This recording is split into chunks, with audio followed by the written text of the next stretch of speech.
Pokemon is easy. No, sit down. Sit down! It's easy.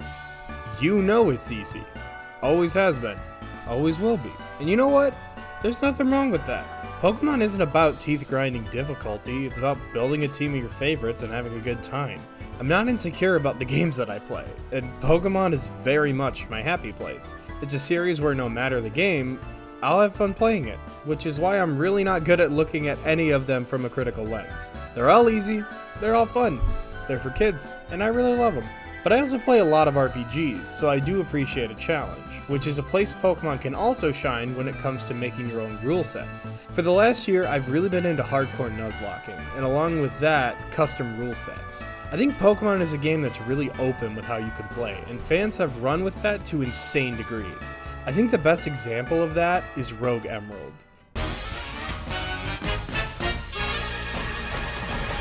Emerald Rogue is exactly what it says on the tin. It's a roguelike Pokemon game with randomized areas, bosses, and items, and it's the most addicting thing in the world. I'll say starting off that while I do enjoy roguelikes, my ADHD brain doesn't always let me get into them, but when I do, they take up my entire life. This game takes my happy place and fuses it with my addictive personality. I've beaten this game more than once, yet each time I'm happy to jump back in to see what the experience will be like this time.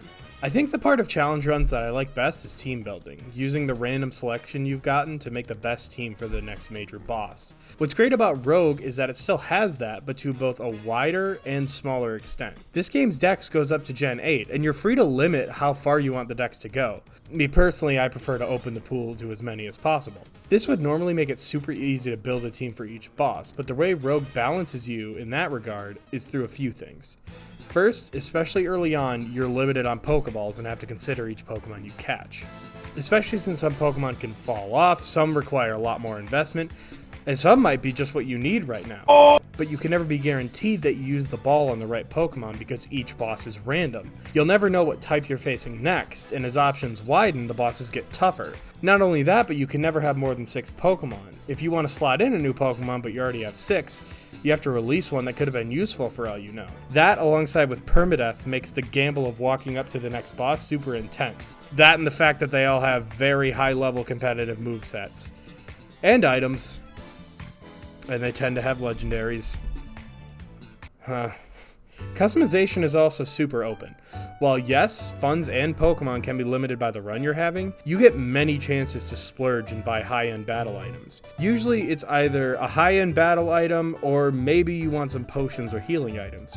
So it's also a scale of risk versus reward if you really want a Mega Stone or a Z Crystal.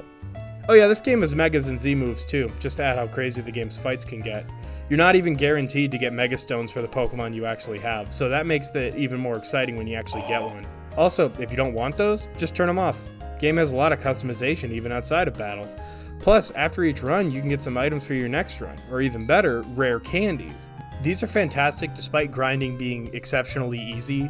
Basically 3 battles and your whole team will hit the level cap. These allow you to bypass the level cap if you need an evolution or a certain move to give you an advantage. They are super useful.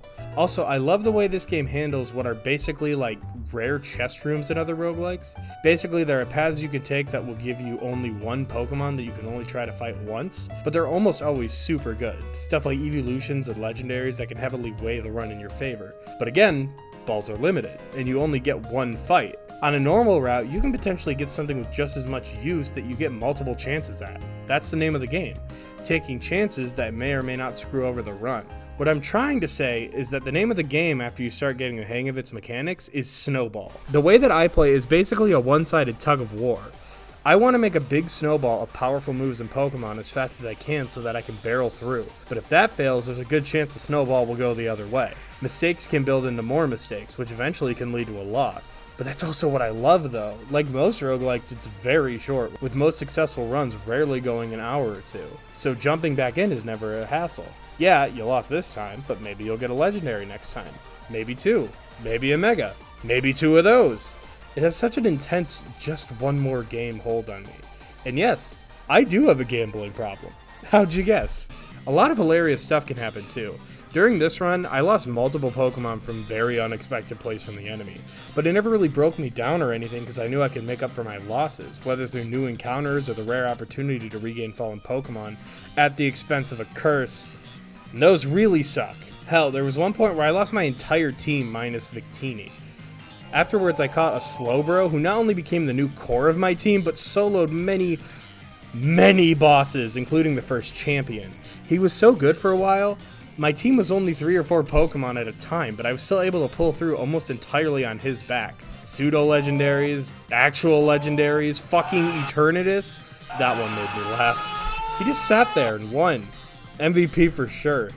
Honestly, despite how near the end I tended to have small teams, my last team pulled its weight very well. I ended up winning in this first run despite the game basically crashing. I'll blame myself for that one. I do use save states at the beginning of most areas. What's funny is, I was about to do another one right after it. I didn't need the footage. Game is just that fun and addicting for me. This is one of the only Pokemon ROM hacks I've played all the way through. Partially because it's short, but also because it's a perfect game for me specifically. It's snappy, it has a loop, and it has such a fantastic difficulty curve that I just want to keep throwing myself at it. Yeah, I've beaten it before, but maybe this time I'll lose less Pokemon. Maybe this time I'll only use 6 Pokemon with members I can't replace. It takes a very open format of how Pokemon already works, adds a few rules, takes a few away, and tells you to have at it. Now, to close this off, you may be thinking, But yeah, Cole, it just sounds like a normal roguelike, just with Pokemon. What makes it so special to me? An elite gamer who's beaten Hades 82 times. and that, I can honestly say, I'm never coming back.